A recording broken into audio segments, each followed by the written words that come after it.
Good morning, everyone.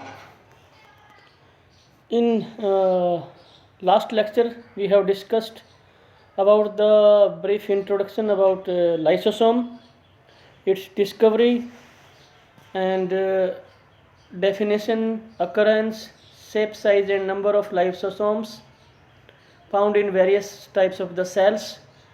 We have also discussed about the ultrastructure of the lysosomes, which is containing the two parts, limiting membrane and matrix. Matrix is full of hydrolysis enzyme digesting all the kinds of biomolecules present in the organisms. We have also discussed about the polymorphism in lysosomes. In polymorphism, we have discussed about the four different forms of the lysosomes, that are for primary lysosome, heterophagosome, autophagosome, and residual bodies. Okay, so our topic for discussion for today's lecture is enzymes present in the lysosome. Okay, so we know that lysosomes are full of hydrolases enzyme. Hydrolases are the enzyme which hydrolyze the biomolecules, which break down the biomolecules by the process of hydrolysis. ठीक है, तो lysosome is full of hydrolases and particularly acid hydrolases.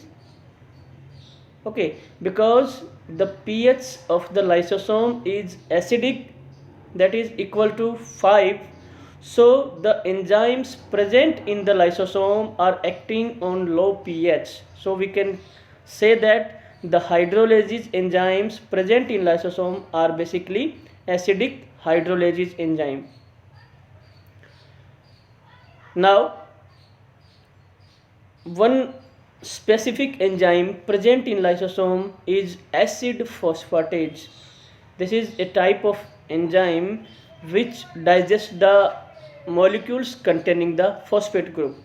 Okay, so that enzymes are called acid phosphatase, and these enzymes are particularly present in lysosomes only.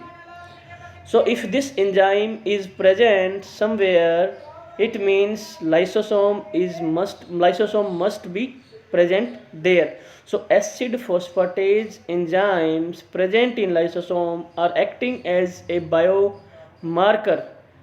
Biomarker क्या होता है कि अगर हम इस पर्टिकुलर एंजाइम को सर्च करें कहीं पे, है ना, तो अगर हमें ये एंजाइम जहाँ पे मिल जाता है तो इसका मतलब है कि वहाँ पे लाइसोसोम्स ज़रूर प्रेजेंट होंगे.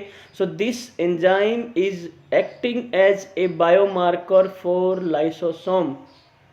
ओके, नाउ जो एसिड हाइड्रोलेजेज लाइसोसोम के अंदर प्रेजेंट होते हैं, these enzymes are synthesized by the ribosomes present on rough endoplasmic reticulum.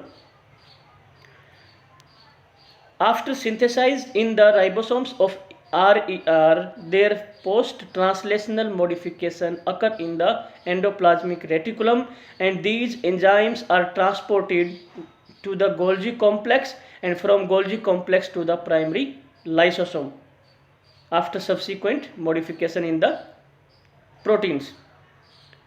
लेकिन देखो, गोल्जी कॉम्प्लेक्स से जो एंजाइम स्पेसिफिकली टारगेट किए जाते हैं लाइसोसोम के लिए, है ना, lysosomal enzymes are packed into a primary lysosome by Golgi complex. तो कैसे पैक होंगे? जितने भी प्रोटीन गोल्जी कॉम्प्लेक्स के पास प्रेजेंट हैं, उनमें से जितने भी एंजाइम लाइसोसोम के पास में जाने हैं, all these enzyme are tagged with mannose 6 phosphate in Golgi complex. तो गोल्जी कॉम्प्लेक्स के अंदर उन सभी प्रोटीन्स के ऊपर मैनोज 6 फॉस्फेट का एक छोटा सा टैग लगा दिया जाता है. अब जिस भी प्रोटीन के ऊपर मैनोज 6 फॉस्फेट का टैग लगा है, all these protein will migrate to the lysosome, and these proteins will be acting as inactive enzyme of the lysosome. ठीक है. अब जो लाइसोसोम के अंदर एसिडिक मीडियम होता है ना, this acidic medium is created by A proton pump present in the lysosomal membrane. अब ये प्रोटॉन पंप क्या करता है, एनर्जी का यूज करके हाइड्रोजन आयंस को inside of the lysosome accumulate करना शुरू कर देता है। तो लाइसोसोम के अंदर अगर H पॉजिटिव आयंस ज़्यादा अमाउंट के अंदर आ जाएंगे, है ना, तो क्या वहाँ की pH क्या हो जाएगी, डाउन हो जाएगी, एसिडिक pH हो जाएगी। So this acidic medium is created by A proton pump present in the lysosomal membrane and it actively accumulate the hydrogen ion inside the lysosome. अब जो लाइसोसोम के अंदर एसिडिक हाइड्रोलॉजी जो enzymes होते हैं, lysosomal enzymes होते हैं, उन लाइसोसोमल एंजाइम्स को 6 डिफरेंट कैटेगरीज के अंदर डिवाइड किया गया है and these 6 different category are formed on the basis of the substrate used by these particular enzymes। तो कौन कौन से substrates यूज किए जाते हैं, उसी बेस पे हाइड्रोलॉजीज are divided into 6 different categories। and what are these categories? First category is nuclease enzyme। Nucleases are the enzymes which degrade the nucleic acid molecules। The nucleic acid molecules can be DNA or it can be RNA। So the enzymes responsible for degrading the RNA molecule will be called as RNase and the enzymes responsible for degrading the DNA molecule will be called as DNase enzyme। After degrading or after digesting the polynucleotides, the end product will be nitrogenous base, pentose sugar and phosphate molecule। So these 3 molecules are forming the nucleotides। The next category of enzymes are phosphatases। Phosphatase enzyme are responsible for removal of phosphate group from any biomolecule। तो जो भी phosphate group होंगे, मान लो for example ATP अगर हम example लेते हैं तो एडिनोसाइन ट्राइफॉस्फेट उसको हम बोलते हैं। तो 3 phosphate groups are attached on the adenosine। तो after digesting the ATP the 3 phosphate groups will be removed and the adenosine base will be left behind। तो जिस भी मॉलिक्यूल के साथ में फॉस्फेट ग्रुप अटैच होता है, उस फॉस्फेट ग्रुप को रिमूव करने के लिए फोस्फाटेजेस एंजाइम रिस्पॉन्सिबल होते हैं। और इसमें एक कैटेगरी है एसिड फोस्फाटेज। और ये एसिड फोस्फाटेज मैंने आपको बताया है कि this acid phosphatase is acting as a biomarker for the lysosome. ठीक है। Now next category is lipase enzyme। Lipases are the enzymes responsible for digestion of lipids। इसमें 3 अलग अलग तरह के लिपिड्स हो सकते हैं, है ना, कौन से, fatty acid, asters, phospholipids, triglycerides. These are the various kinds of the lipids present in our body or any organism। So इन सभी के लिए esterases enzyme, phospholipases, triglyceride lipase, these are the kinds of lipases present in the lysosome. The next category of enzymes responsible for degrading the proteins are called as the proteases enzyme। The substrate will be the protein for these proteases enzyme and proteases enzyme are classified into the 3 categories depending on the which type of proteins they are digesting। okay, cathepsins, large protein को digest करने के लिए कैथेप्सिन्स होते हैं बहुत सारे। Collagen protein को digest करने के लिए कोलेजिनेज एंजाइम होता है। And peptide bonds present in the protein, या छोटे छोटे पेप्टाइड्स को डाइजेस्ट करने के लिए कौन से होते हैं, peptidase enzymes are responsible. Now the next category of enzymes present in lysosome are glycosidase and the glycosidases are responsible for the digesting of carbohydrate molecule, carbohydrates। तो various kinds of carbohydrate molecule are digested by the glycosidase enzyme and there are various categories of glycosidase enzyme like beta galactosidase, alpha aminosidase, beta glucuronidase, alpha glucosidase, hyaluronidase, है ना। These are the various types of the glycosidases which are responsible for digesting the various kinds of carbohydrates inside the cells। The next and the last category of enzymes present in lysosome are sulfatases। These sulfatases enzymes are responsible for removal of sulfate groups present on the molecules। तो इसमें एक आ जाएगा aerial सल्फाटेज। तो aerial सल्फाटेज जो aerial sulphate group जो जुड़े होते हैं, उन एरियल सल्फेट ग्रुप को डाइजेस्ट करने के लिए सल्फाटेज एंजाइम्स प्रेजेंट होते हैं लाइसोसोम के अंदर, ठीक है। तो there are 6 different categories of lysosomal enzymes present in the lysosomes responsible for digesting all the kinds of biomolecules present in any organisms. अब इसमें से मैंने आपको एक बायोमार्कर के बारे में आपको बता ही दिया था, ठीक है। इसके अलावा जो लाइसोसोम्स के अंदर लाइसोसोमल एंजाइम्स प्रेजेंट होते हैं, उन एंजाइम्स के अंदर बहुत सारे डिफरेंसेस आपको देखने को मिलेंगे। अलग अलग तरह की सेल्स के अंदर डिफरेंट काइंड्स के लाइसोसोम्स मिलेंगे। उन सभी डिफरेंट काइंड के लाइसोसोम्स के अंदर बहुत सारे अलग अलग तरह के लाइसोसोमल एंजाइम्स प्रेजेंट होते हैं। क्या है कि लाइसोसोम जो होते हैं वो अलग अलग तरह की सेल्स के अंदर अलग अलग तरह के स्पेसिफिक लाइसोसोम, और उन स्पेसिफिक लाइसोसोम्स के अंदर अलग अलग तरह के लाइसोसोमल एंजाइम्स मिलते हैं। तो हम कह सकते हैं कि लाइसोसोम जो है वो अपने एंजाइम्स को लेके बहुत ही ज़्यादा ग्रेट हेट्रोजेनिसिटी शो करते हैं, कि उनके अंदर बहुत सारी अलग अलग तरह की वैरायटी ऑफ एंजाइम्स जो है प्रेजेंट हो सकते हैं। ऐसा नहीं है कि ये सभी 6 कैटेगरी ऑफ एंजाइम्स एक ही लाइसोसोम्स के पास अवेलेबल हों। हो सकता है किसी लाइसोसोम के पास 2 या 3 कैटेगरी ऑफ एंजाइम हो, किसी लाइसोसोम के पास केवल एक ही कैटेगरी ऑफ एंजाइम्स प्रेजेंट हो सकते हैं, ठीक है। अब क्या है कि जिस सेल के अंदर ये लाइसोसोम्स प्रेजेंट होते हैं, वहाँ पे एक डेंजर ये होता है, खतरा होता है कि ये लाइसोसोमल एंजाइम्स अगर लीक हो जाएं साइटोसोल के अंदर, साइटोप्लाज्म के अंदर, तो सेल्स की अपने जो सेल ऑर्गेनल्स हैं, मॉलिक्यूल्स हैं, उनको भी डाइजेस्ट ये कर सकते हैं। तो कई सारी स्पेसिफिक काइंड्स ऑफ सेल्स जहाँ पे ये लाइसोसोमल एंजाइम्स का लीक होने का खतरा होता है, वहाँ पे कुछ ऐसे सर्टेन प्रोटीन्स होते हैं जो इन लाइसोसोमल एंजाइम्स को इनएक्टिव फॉर्म के अंदर बना देंगे अगर वो साइटोसोल के अंदर रिलीज हो जाएंगे, है ना। तो अब क्या है कि इसका मतलब है कि जिस भी प्रोटीन या जिस भी मॉलिक्यूल को, जिस भी मटेरियल को हाइड्रोलाइज्ड होना है, डाइजेस्ट होना है, उसको लाइसोसोम के अंदर ही जाना पड़ेगा, है ना। क्यों जाना पड़ेगा? क्योंकि अगर लाइसोसोमल एंजाइम बाहर आ जाएंगे तो उस प्रोटीन के साथ साथ में, उस मॉलिक्यूल के साथ में दूसरे तरह के मॉलिक्यूल्स भी डाइजेस्ट हो सकते हैं जो सेल के लिए बहुत ज़्यादा ज़रूरी होते हैं। अब हमने देखने हैं कि what are the functions of lysosome. Lysosome कौन कौन से फंक्शंस रोल प्ले करते हैं हमारे ऑर्गेनिज्म या किसी भी ऑर्गेनिजम्स की जो है लाइफ के अंदर। एक तो ये हेट्रोफेगी शो करते हैं। हेट्रोफेजी मैंने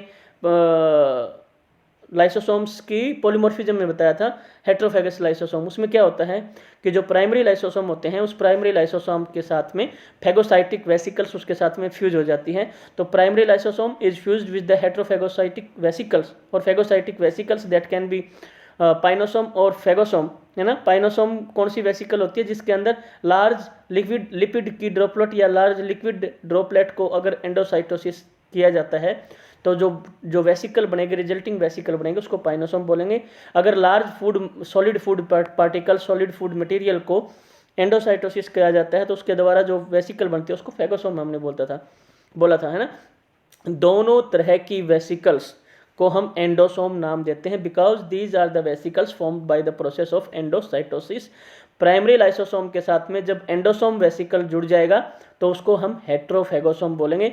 तो हेट्रोफेगोसोम का फंक्शन क्या है कि जो भी फूड पार्टिकल्स, जो भी मटेरियल लाइसोसोम के पास आएगा उसको डाइजेस्ट करना है, और डाइजेस्टेड मटेरियल जो होता है वो लाइसोसोमल मेम्ब्रेन्स के थ्रू जो है यूज की जाती है साइटोप्लाज्म के अंदर। इसके बाद जो लाइसोसोम के अंदर अनडाइजेस्टेड मटेरियल बच जाता है वो रेजिडुअल बॉडी बचती है, ठीक है। अब रेजिडुअल बॉडीज को एक्सोसाइटोसिस के थ्रू बाहर निकाल देते हैं। तो इंट्रासेलुलर डाइजेस्टिव सेंटर हम कह सकते हैं लाइसोसोम को। तो इंट्रासेलुलर डाइजेशन का फंक्शन जो है वो रोल प्ले किया जाता है लाइसोसोम के द्वारा। इसके अलावा एक एक्सेप्शन मैं आपको बताता हूँ कि कुछ बैक्टीरिया होते हैं, फॉर एग्जाम्पल ट्यूबरक्युलस बैसिलाई। ये जो बैक्टीरिया होता है ट्यूबरक्युलस बैसिलाई, ये एक्चुअल में रेजिस्टेंस होता है लाइसोसोमल एंजाइम्स, रेजिस्टेंस शो करता है लाइसोसोमल एंजाइम्स के खिलाफ। तो ये जो होता है फैगोसाइटोटिक वेसिकल्स के अंदर भी, फैगोसाइटोटिक जो वैक्यूल बनेगी उस फैगोसाइटोटिक वैक्यूल के अंदर लाइव फॉर्म के अंदर रह सकता है, वहाँ पे मल्टीप्लाई कर सकता है because these bacteria are resistant to lysosomal enzyme. तो इस बैक्टीरिया का नाम याद रखना, tubercle bacilli, which can multiply और which can reside in the phagocytotic vesicles. ठीक है। अब है दूसरा फंक्शन लाइसोसोम का है ऑटोफेजी। और ऑटोफेजी के अंदर क्या होगा कि जो प्राइमरी लाइसोसोम है उस प्राइमरी लाइसोसोम के साथ या तो हमारी किसी पर्टिकुलर सेल का रिजर्व्ड फूड मटेरियल डाइजेशन के लिए जाएगा, या हमारी सेल की कोई सेल ऑर्गेनल जो है उसके पास डाइजेस्ट होने के लिए जाएगी, या कोई सेल ऑर्गेनल्स का फ्रेगमेंट जैसे एंडोप्लाज्मिक रेटिकुलम का फ्रेगमेंट हो सकता है, माइटोकॉन्ड्रिया हो सकता है। तो कोई भी हमारी सेल का, नॉर्मल सेल का कोई भी पार्ट जब प्राइमरी लाइसोसोम के पास डाइजेशन के लिए जाएगा तो प्राइमरी लाइसोसोम्स के अंदर ये जो हमारी सेल का कोई भी पार्ट जाएगा तो वो जो वेसिकल बनेगी उसको बोलते हैं ऑटोफेगस वेसिकल।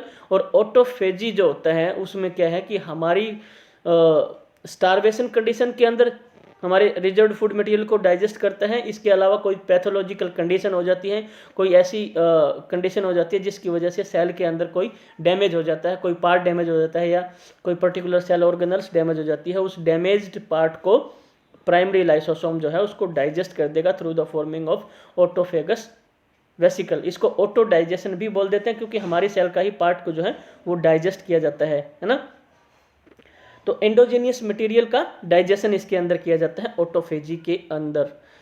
इसमें एक एग्जांपल आप देखेंगे कि जो लीवर सेल है उस लीवर सेल के अंदर माइटोकॉन्ड्रिया है ना हर 10 मिनट के बाद ऑटोफेजी के अंदर चले जाते हैं। तो हर 10 मिनट के अंदर एक जो होता है वो माइटोकॉन्ड्रिया ऑटोफेजिक प्रोसेस के थ्रू गुजरता है। तो हम कह सकते हैं कि जो लीवर की जो सेल होती है तो हाफ ऑफ लीवर के जो माइटोकॉन्ड्रिया होते हैं वो 10 दिन के अंदर ऑटोफेजी के अंदर चले जाते हैं। तो लीवर सेल के है ना हाफ लीवर सेल के जो मतलब लीवर सेल के हाफ बैक्टीरिया होते हैं वो बैक्टीरिया कह रहा हूँ माइटोकॉन्ड्रिया होते हैं, वो क्या है कि 10 दिन के अंदर दोबारा से फिर से जो है उनका ऑटो डाइजेशन होता है और ऑटो डाइजेशन के बाद में फिर से नए जो है वो बन जाते हैं। तो हम कह सकते हैं कि जो लाइसोसोम्स होते हैं वो लाइसोसोम अपने ही सेल ऑर्गेनल्स को रीजुविनेट करता है। रीजुविनेट मतलब उनको डाइजेस्ट करके नए तरह के जो हैं वो सेल ऑर्गेनल्स को बनने के लिए इनिशिएट करता है। तो physiological rejuvenation is done by the lysosome through the process of autophagy. समझ में आया। इसके बाद एक टर्मिनोलॉजी यहाँ पे लिखी हुई है जिसको बोलते हैं एम्ब्लाइसोसोम। एम्ब्लाइसोसोम में क्या होता है कि वो लाइसोसोम जिसके साथ में हेट्रोफेजी भी हुई है, जिसके साथ ऑटोफेजी भी हुई है, यानी कि एक ही लाइसोसोम के अंदर एंडोसोम वेसिकल भी आके जुड़ जाए, ठीक है ना, एंडोसाइटोटिक वेसिकल भी आके जुड़ जाए और अपना जो सेल का कोई भी पार्ट है उसके साथ में ऑटोफेजिक जो वैक्यूल होती है वो भी उसके साथ में जुड़ जाए। तो हेट्रोफेजिक वेसिकल भी जुड़ जाए, ऑटोफेजिक वेसिकल भी जुड़ जाए लाइसोसोम के साथ में। तो यानी कि वो लाइसोसोम दोनों तरह के काम अब करेगा, हेट्रोफेजी भी करेगा, ऑटोफेजी भी करेगा। तो वो लाइसोसोम जो ऑटोफेजी और हेट्रोफेजी एक साथ करता है एक ही फूड वैक्यूल के अंदर उसको एम्ब्लाइसोसोम हम बोल देते हैं। समझ में आया। नेक्स्ट जो थर्ड फंक्शन है लाइसोसोम का उसको बोलते हैं ऑटोलाइसिस। देखो ऑटोफेजी और ऑटोलाइसिस में डिफरेंस क्या है कि ऑटोफेजी के अंदर तो सेल का कोई एक छोटा सा पार्ट या फूड रिजर्व मटेरियल जो होता है वो डाइजेस्ट किया जाता है, लेकिन ऑटोलाइसिस में क्या होता है कि पूरी की पूरी सेल का डाइजेशन किया जाए बाय इट्स लाइसोसोम। तो जब लाइसोसोम पूरी कंप्लीट सेल को डाइजेस्ट करता है उसको ऑटोलाइसिस एंजाइम हम बोल देते हैं। जनरली क्या होता है कि जब हमारी सेल किसी सेल के अंदर कुछ माल फंक्शनिंग हो जाती है तो वो सेल अपोप्टोसिस के लिए जाती है। अपोप्टोसिस के अंदर क्या होता है कि उसकी सेल की नेचुरल डेथ हो जाती है। डेथ होने के बाद all the materials present in that cell will be digested by the lysosomal enzymes। तो पूरी की पूरी जो सेल के जो है वो डाइजेस्ट की जाती है लाइसोसोम के द्वारा। तो उसको हम बोल सकते हैं पोस्टमार्टम डीजनरेशन, के सेल के मरने के बाद उसको डीजनरेट किया जाता है बाय लाइसोसोमल एंजाइम। तो इसलिए लाइसोसोमल एंजाइम्स को हम सुसाइडल बैग्स भी कहते हैं। कई बार क्या होता है कि लाइसोसोमल एंजाइम्स लीक हो जाते हैं और पूरी की पूरी लाइव सेल्स को, हेल्दी सेल्स को जो है वो डाइजेस्ट कर सकता है ना। तो सुसाइडल बैग्स भी उसको बोला जाता है। सबसे अच्छा एग्जाम्पल आपको देखने को मिलेगा कि जो फ्रॉग का एक टेडपोल लार्वा होता है, उस टेडपोल लार्वा के पास में टेल होती है, लेकिन जब अडल्ट फ्रॉग बनता है तो द टेल इज डीजनरेटेड। तो जो टेल का जो डीजनरेटेड होता है, इस प्रोसेस को रिट्रोग्रेसिव मेटामॉर्फोसिस हम बोल देते हैं कि भाई एडवांस स्टेज से बैकवर्ड स्टेज की तरफ अब हम जब जाते हैं, कोई भी ऑर्गन्स को जो है डीजनरेट किया जाता है, तो रिट्रोग्रेसिव मेटामॉर्फोसिस हम उसको बोलते हैं। तो that tail is degenerated by the lysosomes present in that tissue। तो वहां पे जो भी lysosomes present होंगे, these lysosomes will dissolve that tail of the tadpole larva during the formation of adult from larva। अब क्या है कि ये जो टिश्यू डीजनरेट किया है, ये टिश्यू डीजनरेट किस लिए किया गया है कि इस टिश्यू को डाइजेस्ट करके जो एनर्जी रिलीज होती है, that energy will be used for the formation of new tissue. That is the energy is used for the formation of histiogenesis. नया टिश्यू का फॉर्मेशन की प्रोसेस को हिस्टोजेनेसिस हम उसको बोल देते हैं। हिस्टोजेनेसिस, न्यू टिश्यू फॉर्मेशन के अंदर वो नई एनर्जी यूज की जाती है। तो इस वजह से लाइसोसोम्स को रिसाइकलिंग सेंटर भी बोल देते हैं। रिसाइकलिंग सेंटर की टिश्यू को रिसाइकल भी करता है और टिश्यू की रीमॉडलिंग के अंदर वो हेल्प करता है। टिश्यू को फिर से नया टिश्यू बनाने के अंदर लाइसोसोम्स हेल्प करते हैं। चलो नेक्स्ट जो है एक्स्ट्रा सेलुलर डाइजेशन। अभी हमने इंट्रासेलुलर डाइजेशन देखे, ऑटोफेजी, हेट्रोफेगी, ऑटोलाइसिस। अब एक्स्ट्रा सेलुलर डाइजेशन का भी फंक्शन जो है वो लाइसोसोम करते हैं। कैसे करते हैं? जो लाइसोसोमल एंजाइम्स होते हैं वो एक्जोसाइटोटिक वेसिकल्स के थ्रू सेल से बाहर रिलीज किए जाते हैं। बाहर जाने के बाद these enzymes will digest the materials present around the that cells. तो सेल के बाहर में उस क्या नाम है, फूड मटेरियल को डाइजेस्ट करेंगे। Digested food material will be absorbed by the cells. अब इसमें सबसे अच्छा एग्जांपल आपको एक्स्ट्रा सेलुलर डाइजेशन का देखने को मिलेगा।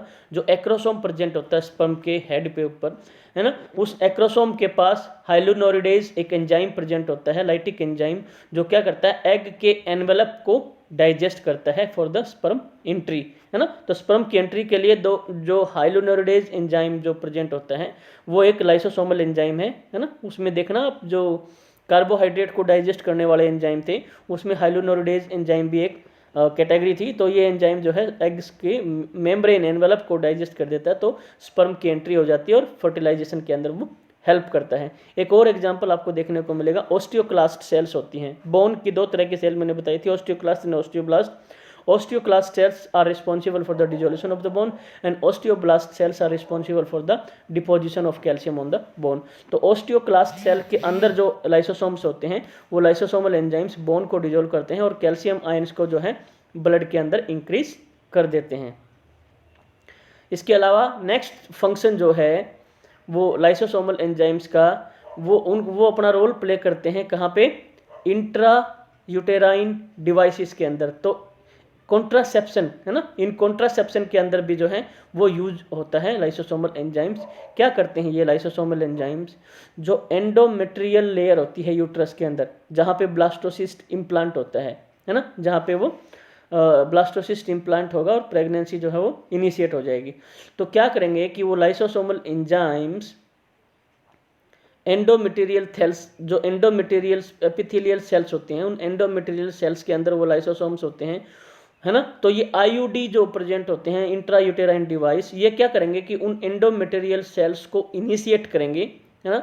तो वो इनिशिएट करेंगे कि ये जो लाइसोसोम्स प्रेजेंट होते हैं इन सेल्स के अंदर, वो लाइसोसोमल एंजाइम्स अपने एंजाइम्स को यूट्राइन फ्लूइड्स के अंदर रिलीज करें।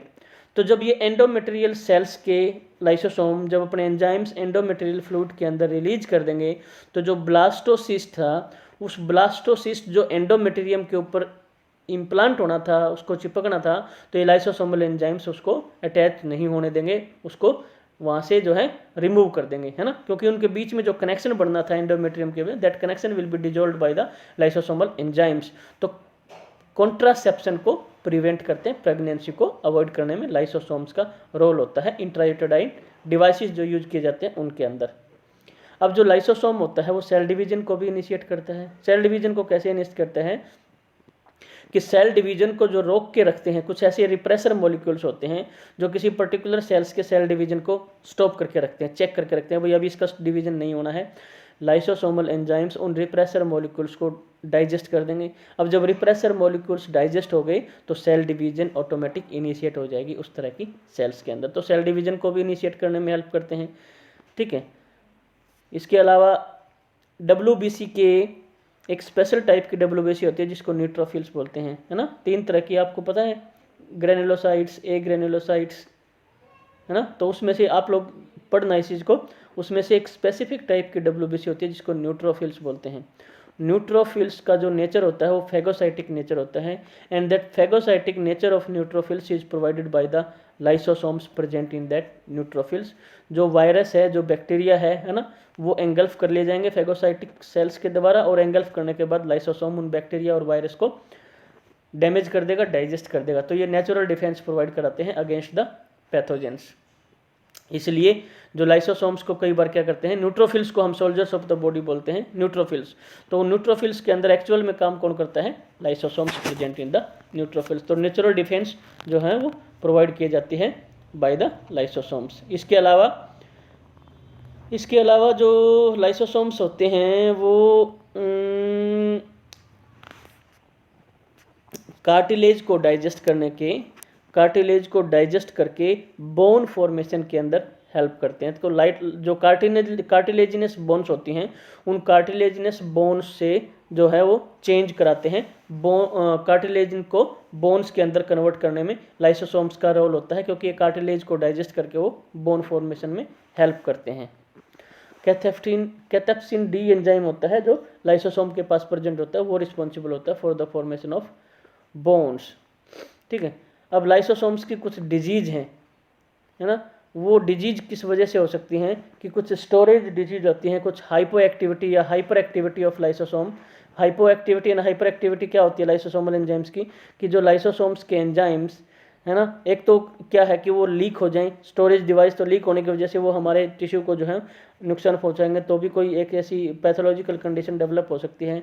कई बार क्या होता है कि माल फंक्शनिंग हो जाती है लाइसोसोमल एंजाइम्स की। माल फंक्शनिंग होने की वजह से मैंने बताया था कि अगर लाइसोसोम एंजाइम्स के अंदर माल फंक्शनिंग हो जाएगी तो माल फंक्शनिंग की वजह से वो रेजिडुअल बॉडी बन जाएंगी, और रेजिडुअल बॉडी अगर हमारी बॉडी के अंदर, हमारे किसी ऑर्गेनिजम्स के अंदर अगर ज़्यादा इकट्ठी हो जाती हैं तो वो पर्टिकुलर डिजीज का फॉर्म ले लेते हैं। फॉर एग्जाम्पल गोचर्स डिजीज, है ना। तो इसके अंदर क्या हो जाता है कि लाइसोसोम के अंदर ग्लूकोसेरेब्रोसाइडेज एक एंजाइम होता है, उसकी डिफिशियंसी अगर हो जाएगी तो गोचर्स डिजीज हो जाती है। इसके बाद ये देखो, ये क्रेब्स डिजीज होती है ना। इसमें स्फिंगोलिपिडोसिस हो जाती है, एबनॉर्मल स्फिंगोलिपिडोसिस, स्फिंगोलिपिड्स के अंदर एबनॉर्मलिटी आ जाती है, मेनोडिक्सोसिस, ये कई सारी तरह के डिजीज हैं। That these diseases are characteristics of the ribosomal malfunctioning. अब लाइसोसोम क्या कर सकते हैं, सीड जर्मिनेशन के अंदर भी हेल्प करते हैं कि सीड के पास जो रिजर्व्ड फूड मटेरियल होता है ना, वो स्टार्च हो चाहे प्रोटीन हो, दैट स्टार्च और protein is digested by the mileage and protease present in the lysosome. तो अगर इनको जो स्टार्च और प्रोटीन को डाइजेस्ट करेंगे तो जो एनर्जी रिलीज होती है, that energy will be used for the seed germination. Hormonal secretion के अंदर भी लाइसोसोम्स जो हैं हेल्प करते हैं, है ना। कैसे, मान लो पिट्यूटरी ग्लैंड के प्रोलैक्टिन सीक्रेटिंग सेल्स होती हैं, उन प्रोलैक्टिन सीक्रेटिंग सेल्स को इनिशिएट करते हैं लाइसोसोम, है ना। जिसकी वजह से क्या है कि लाइसोसोम थायराइड ग्लैंड के अंदर ये जो लाइसोसोम जो होते हैं, है ना, प्रोलैक्टिन सीक्रेटिंग सेल्स जो होती हैं, तो ये प्रोलैक्टिन जो सीक्रेटिंग सेल्स होती हैं ये कुछ केमिकल सीक्रेट करती हैं जो लाइसोसोम को एक्टिवेट करती हैं, और वो लाइसोसोम क्या करेंगे, थायराइड ग्लैंड में से T3 एंड T4 हार्मोन्स को रिलीज कराने में हेल्प करते हैं, है ना। थायरोक्सिन जो हार्मोन जिसको बोलते हैं थायराइड ग्लैंड से, this thyroxine hormones are release by the और initiated, their release is initiated by the lysosome present in that cells, ठीक है। तो हार्मोन सिक्रेशन के अंदर भी इनडायरेक्टली लाइसोसोम का रोल होता है। So all these are the functions of the lysosome. तो आज हमारा ये चैप्टर जो है लाइसोसोम का ख़त्म होता है। नेक्स्ट लेक्चर में हम आपके लिए नया टॉपिक लेके आएंगे। तब तक के लिए गुड बाय, जय हिंद।